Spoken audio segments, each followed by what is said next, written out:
Jumpa lagi di Vestok, channel yang membahas mengenai keuangan, bisnis, dan juga investasi. Terima kasih kepada teman-teman yang sudah klik video ini untuk kita kembali lagi membahas bedah emiten yang kali ini kita akan membahas mengenai IMPC. Bagi teman-teman yang baru join, langsung saja klik subscribe karena nanti setiap minggu kita akan membahas mengenai bedah emiten yang ada di Bursa Saham Indonesia pada playlist bedah emiten ya teman-teman.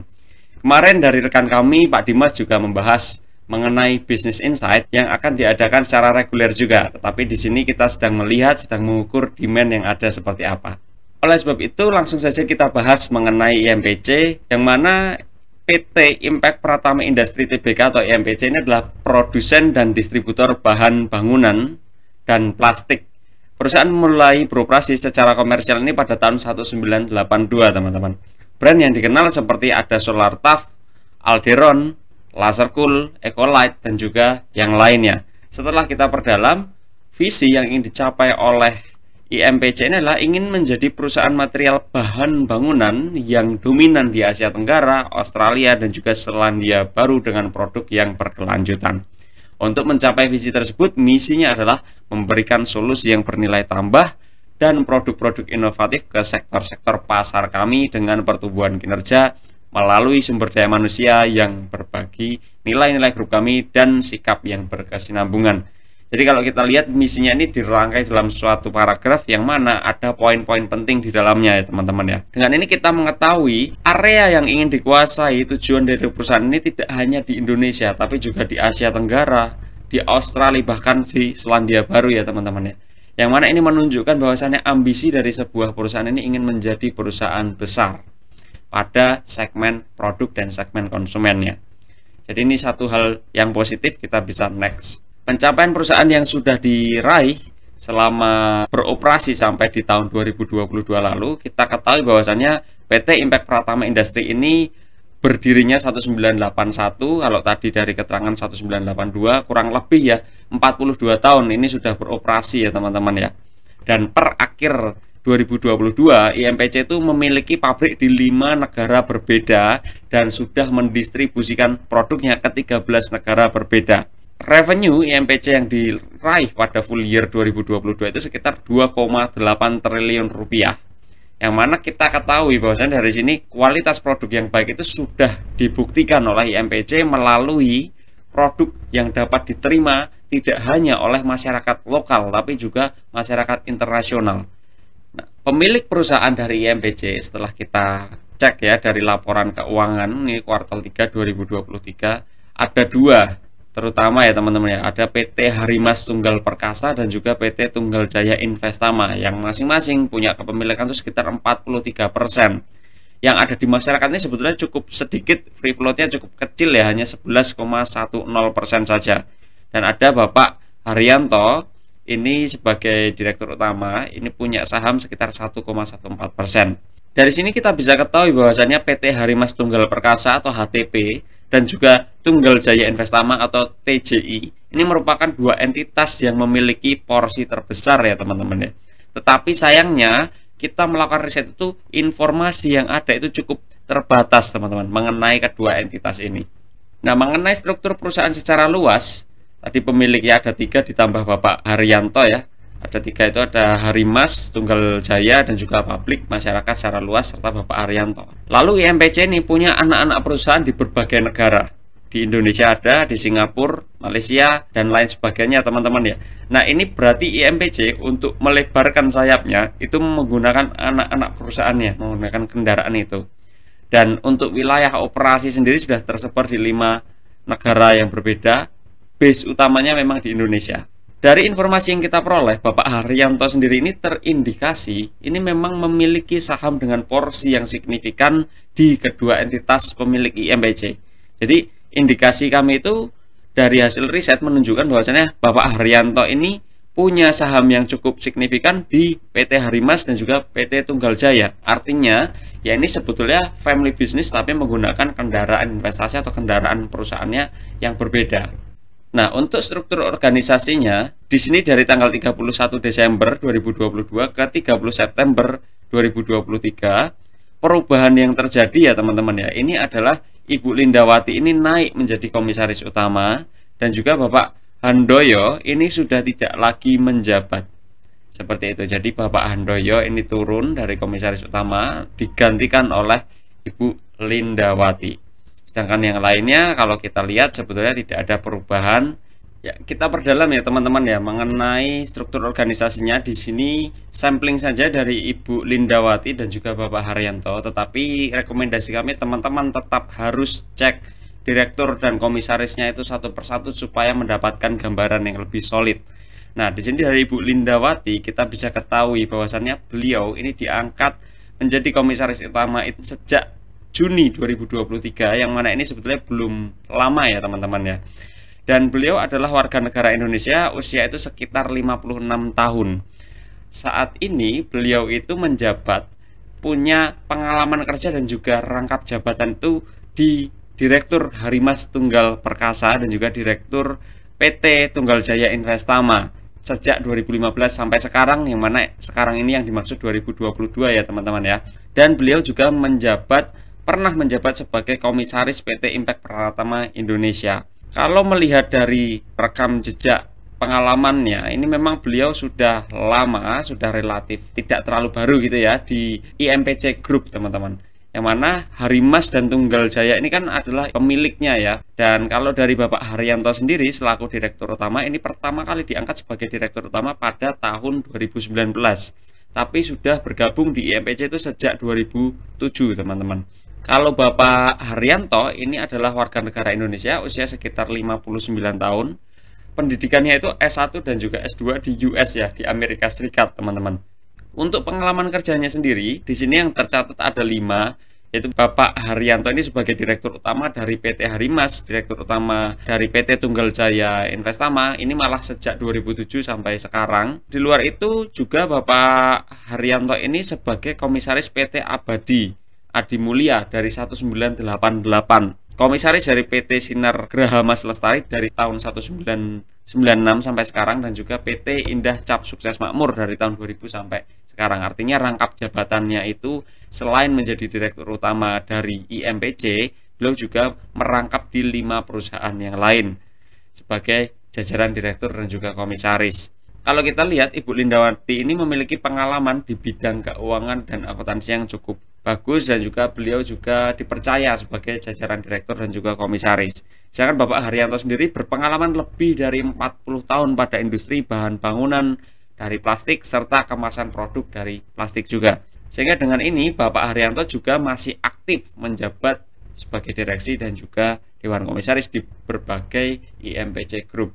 Yang mana kalau dari 2 ini, Bapak Haryanto selaku direktur utama dan juga Ibu Lindawati selaku komisaris utama, kami melihat ini cukup melengkapi ya teman-teman ya, cukup melengkapi. Memang dari segi pengalaman dan lama bekerja di IMPC, Bapak Haryanto ini yang lebih lama. Artinya di sini cukup bagus profilnya, jadi kita bisa next. Untuk bisnis model dari IMPC sendiri, kalau kita lihat memang dia ada yang memproduksi ya teman-teman ya, ada yang memproduksi barang dan juga ada yang mendistribusikan barang. Nah, sehingga kalau kita lihat dari laporan keuangan, laporan tahunan, dan website perusahaannya, bidang usahanya itu mereka dibagi menjadi 3. Yang pertama manufaktur, yang kedua properti, dan yang ketiga distribusi. Pada segmen manufaktur dan distribusi ini menjadi segmen utama sebetulnya dari komoditas utama, yaitu plastik dan juga turunannya teman-teman. Sedangkan kalau untuk segmen properti ini disampaikan itu sebagai diversifikasi, yang mana hanya untuk tambahan saja, seperti itu. Nah, kalau kita melihat berarti fokus kita itu pada manufaktur dan juga distribusinya. Keunggulan utamanya adalah IMPC membutuhkan modal yang bisa relatif rendah ya teman-teman ya. Karena modal dari bisnis ini bisa diefisienkan dan bisa lebih ke arah hal yang signifikan. Karena dia kan bekerja sama kan dengan, ada yang produsen, ada yang bekerja sama dengan pemasok. Tapi kelemahannya adalah tidak mudah memang untuk memperoleh mitra bisnis yang sesuai. Selain itu juga semakin banyak pemangku kepentingan akan semakin rendah keleluasaan perusahaan. Nah, singkat ceritanya dengan ini IMPC itu ada yang mendistribusikan produk orang lain, ada yang dia manufaktur sendiri. Nah, wilayah operasi di IMPC yang mana ini sebagai penyebutan untuk wilayah yang IMPC sudah mendirikan pabrik itu ada di 5 negara yang tadi di awal kita sempat mention, yang mana 5 negara itu ada di Indonesia, Vietnam, Malaysia, Selandia Baru, dan juga Australia. Sedangkan pasar yang terlayani oleh IMPC ini untuk wilayah yang mudah dijangkau dan telah memenuhi persyaratan, yaitu berada di Indonesia, Malaysia, Filipina, Thailand, Vietnam, Myanmar, Brunei Darussalam, Bangladesh, Australia, New Zealand, Uni Emirat Arab, Kuwait, dan juga Yordania. Ini ada di 13 wilayah ya teman-teman ya.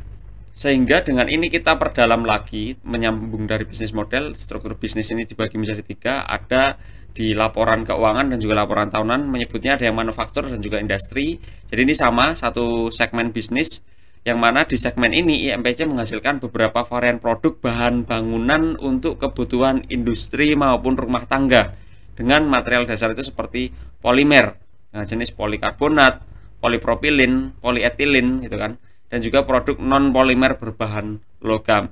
Jenis produk yang ada itu seperti atap rumah, eksterior gitu kan, perekat, kemasan, polimer, pipa, dan juga plafon teman-teman. Kalau untuk yang kedua, di bidang properti dan real estate sendiri merupakan diversifikasi dari usaha IMPC teman-teman. Pada bidang properti dan real estate ini, IMPC punya Altira Business Park. Altira Business Park yang berlokasi di Sunter, Jakarta Utara, yang dikelola oleh anak usahanya gitu. Nah, Altira Business Park ini merupakan kawasan perkantoran, konsepnya office tower 32 lantai serta 5 blok office park yang berkonsep ruko dengan akses lift pribadi.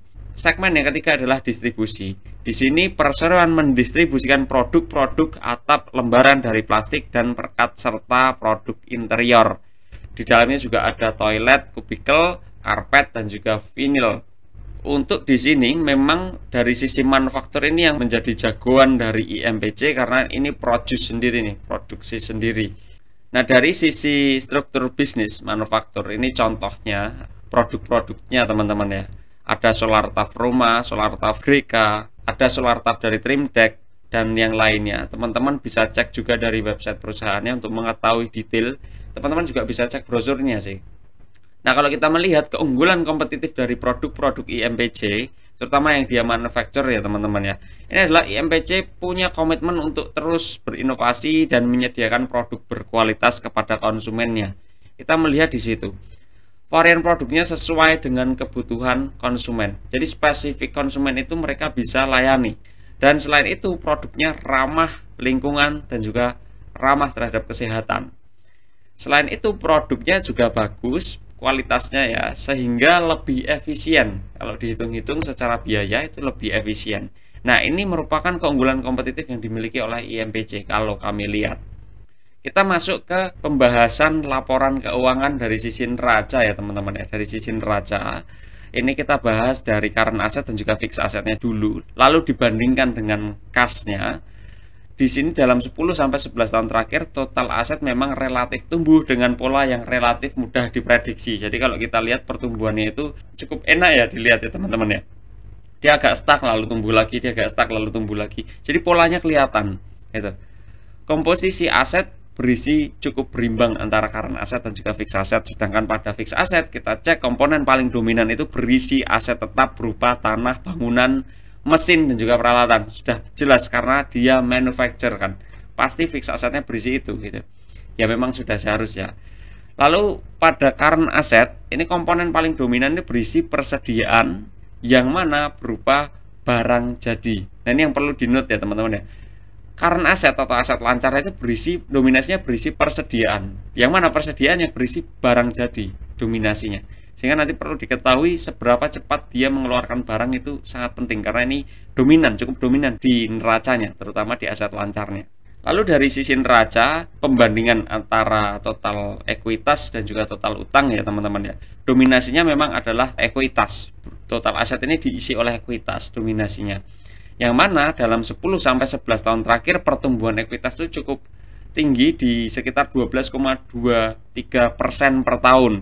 Dengan utang jangka pendek didominasi oleh 3 komponen seperti utang bank, utang usaha, dan juga liabilitas beban akrual.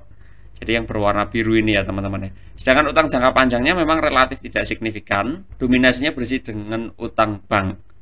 Nah, kalau kita lihat neracanya sebetulnya memang cukup solid ya teman-teman. Karena tadi aset lancarnya itu juga relatif tebal gitu kan. Dan di sini ternyata porsi utangnya juga kecil.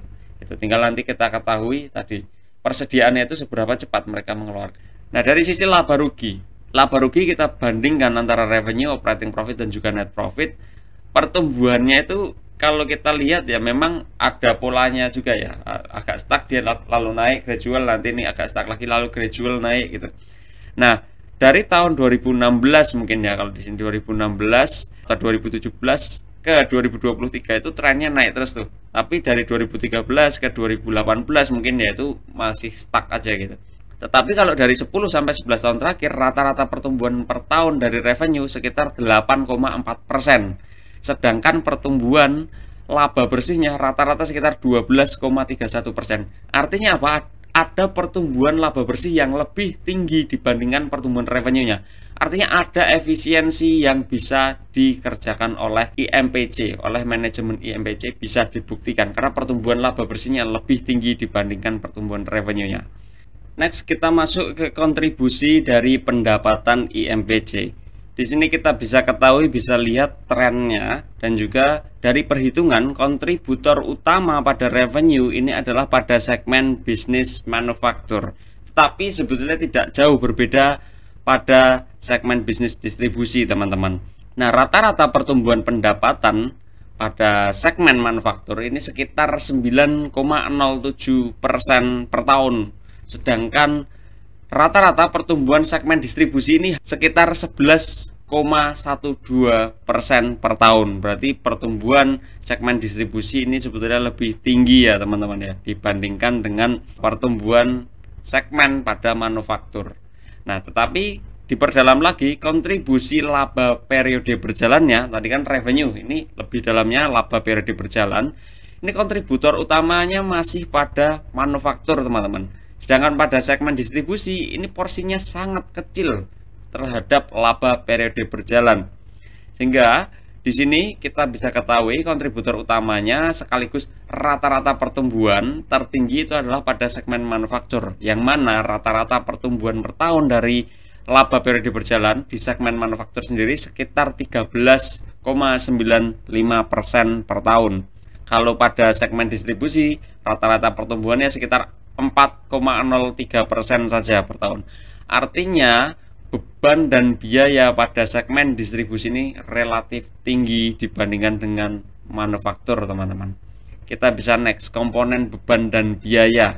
Ini kita hitung sampai kita memperoleh laba periode berjalan ya teman-teman ya. Kontributor tertinggi dalam komponen biaya dan beban ini adalah untuk COGS, yaitu sebesar 70-73% dari total biaya dan juga beban. Sedangkan COGS sendiri kalau kita perdalam, dominasinya itu untuk bahan baku pembuatan produk. Yang mana ini kan tadi dari plastik segala macam, yaitu untuk bahan baku itu ya teman-teman ya. Kontributor utama dari beban dan biaya. Nah, dari sisi arus kas ini ada arus kas operasi, arus kas investasi, dan juga arus kas pendanaan sesuai dengan warnanya. Arus kas operasi kita lihat dari tahun ke tahun selalu positif, yang mana ini sebetulnya tanda positif, tanda bagus ya teman-teman ya. Dan pada tahun 2022 ini ada arus kas pendanaan yang nilainya positif karena ada private placement dan memperoleh dana. IMPC ini memperoleh dana sekitar 324 miliar rupiah yang digunakan untuk ekspansi. Sedangkan arus kas pendanaan juga positif pada 2016, yang mana ini diperoleh dari menerbitkan surat utang senilai 100 miliar rupiah dan juga menerbitkan obligasi senilai 500 miliar rupiah. Kalau kita melihat polanya, ini rajin mencari sumber dana tambahan karena ada niatan untuk ekspansi ya teman-teman ya. Tapi di satu sisi memang arus kasnya positif.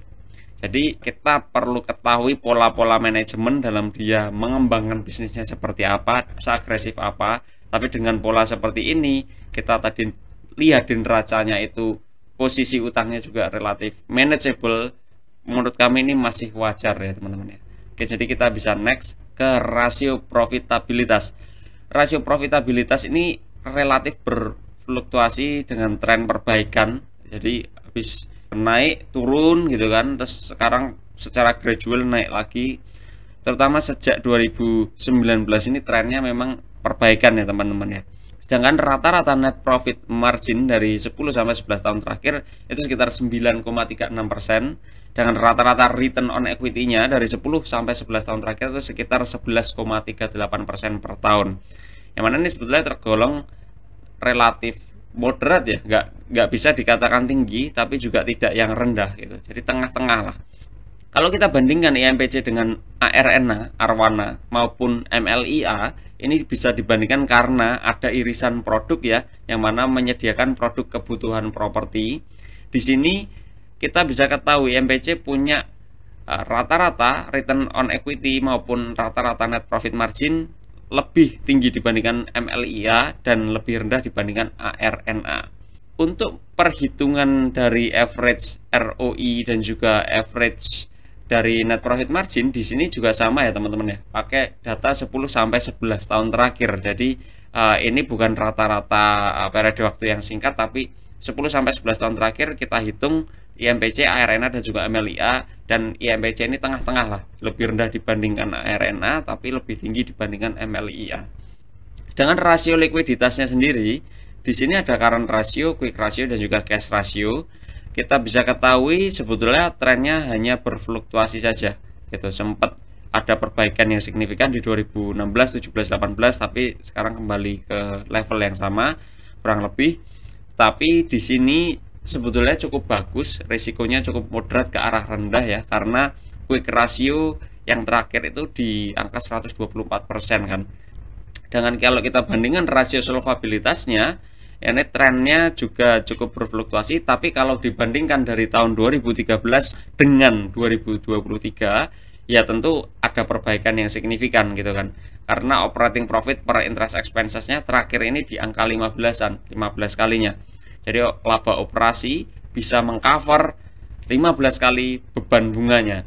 Selain itu debt equity ratio juga hanya di angka 43% saja teman-teman. Jadi pada dasarnya dari tahun ke tahun walaupun berfluktuasi, tapi kita melihat manajemen itu mampu memanage utang dengan baik ya. Nah, untuk rasio aktivitas kita hitung dari days in inventory, days in receivable dan juga days in payable ya teman-teman ya. Days in inventory sendiri ini perputaran seberapa cepat IMPC itu menjual, persediaannya itu untuk menjadi penjualan.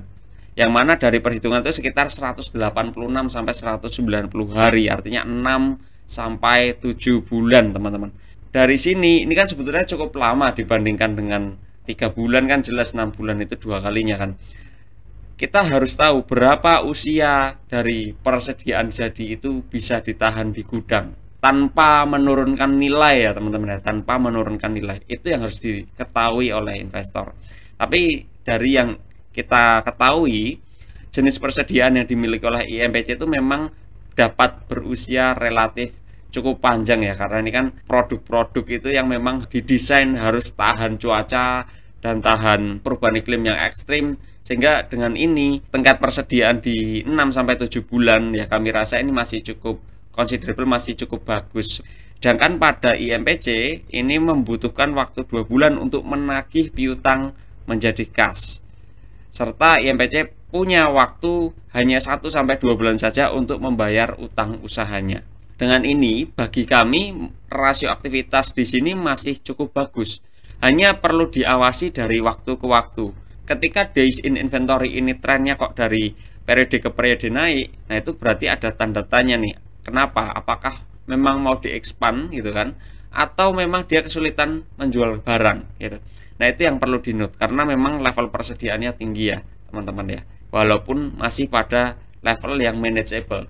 Nah, untuk dividennya, dividen itu di sini ada 2, dividen yield dan juga dividen yield aksen. Perhitungannya sama, dividen yield itu adalah tingkat dividen yang diperoleh kalau kita beli saham di harga penutupan tahun tersebut. Sedangkan kalau dividen yield aksen ini adalah tingkat dividen yang diperoleh ketika membeli saham di harga penutupan tahun 2013. Dari rata-rata dividen yield selama 10 sampai 11 tahun terakhir itu sekitar 1,67% per tahun. Walaupun sebetulnya absen memberikan dividen itu hanya 2015 ya teman-teman ya. Tapi kalau dihitung dividen yield rata-rata per tahunnya itu sekitar 1,67 saja. Tapi kalau kita hold dari 2013, rata-rata dividen yield per tahun itu sekitar 3,09%. Nah, kita masuk ke valuasi. Di sini valuasi kita hitung menggunakan discounted cash flow dan juga price brand ya teman-teman ya. Asumsinya masih sama, discounted cash flow ini cash flow per share digantikan dengan earning per share, yang mana estimasi earning per share-nya ini kita ambil angka yang cukup tinggi di 8,37 rupiah per lembar. Diskon rate-nya sekitar 20 karena kita melihat ini perusahaan masih belum tergolong perusahaan yang besar, artinya goncangan akan sangat mudah terjadi. Dengan growth rate yang cukup tinggi di 8,40%, bisa bertahan 10 tahun ke depan asumsinya. Dengan growth rate selama 30 tahun kemudian itu di level yang moderat, konservatif, bahkan di sekitar 5% per tahun. Dari perhitungan discounted cash flow ini, valuasi IMPC itu sekitar 70 rupiah per lembar sahamnya. Sedangkan kalau menggunakan price brand, asumsinya earning per share itu kita estimasikan sekitar 8,37 rupiah per lembarnya, dan tinggal kita hitung PE rasio dalam 10 sampai 11 tahun terakhir, rata-ratanya cukup tinggi ya teman-teman ya, 47,26. PE rasio rata-ratanya cukup tinggi. Jadi kalau dari valuasi price brand dengan PE rasio ini kita ketahui bahwasannya valuasinya di 395. Melihat dua hasil yang sangat kontradiktif ini, saya lebih condong menggunakan discounted cash flow teman-teman. Karena kalau kita gunakan price brand, rata-rata PE rasionya tinggi sekali, 47. Sudah seperti si Unilever kan gitu. Kita lanjutkan, kalau kita melihat kinerja harga saham dibandingkan dengan tadi valuasi yang kita hitung, sekarang ini harga penutupan pada 16 Januari teman-teman ya, di tahun 2024 sekitar 386. Artinya kalau dari metode price brand tadi ya sekarang relatif sedikit lebih rendah dibandingkan valuasinya. Tetapi kalau dihitung dari discounted cash flow ini sudah jauh sekali teman-teman. Notasi khusus dari regulator ini tidak ada yang perlu dikhawatirkan, jadi mungkin kita bisa next. Dan hal yang perlu dicermati dari informasi yang saat ini terjadi dan kondisi ke depan seperti apa.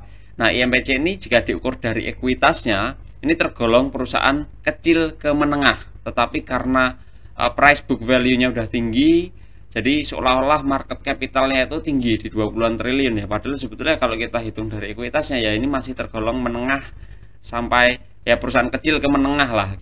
Kami melihat IMPC punya ruang untuk tumbuh yang masih tinggi dan tentu diikuti oleh tantangan yang ada, terutama kompetitor dari China. Jadi seperti MLIA, seperti ARNA, seperti IMPC ini, atau mungkin Suparma, segala macamnya ya teman-teman yang sifatnya manufacturing gitu. Itu kita perlu ketahui bahwasannya China ini menjadi negara manufacture dunia. Kira-kira bagaimana kompetisi terhadap China sendiri? Ini yang perlu diawasi oleh investor. Nah, investor juga perlu mengawasi kinerja IMPC ini secara berkala, karena pada tingkat harga saham sekarang yang relatif tinggi ini, investor membawa resiko inheren yang relatif tinggi juga.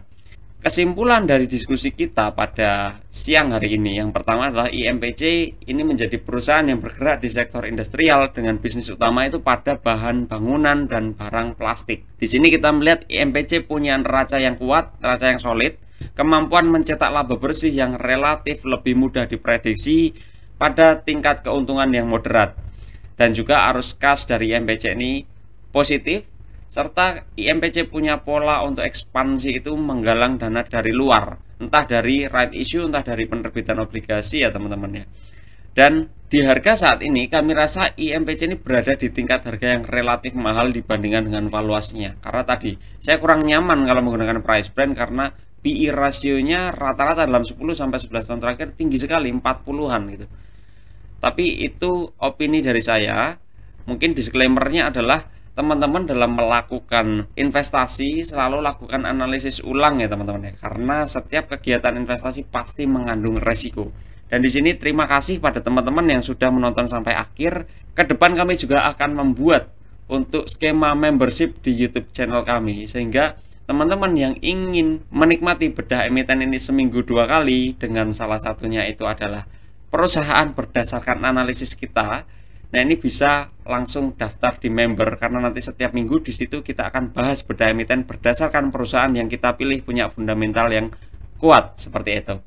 tonton selalu juga Bedah Emiten, karena nanti kita hitung voting dari next video apa yang akan kita bahas. Untuk penonton setia kami ini berdasarkan video terbaru ya teman-teman ya.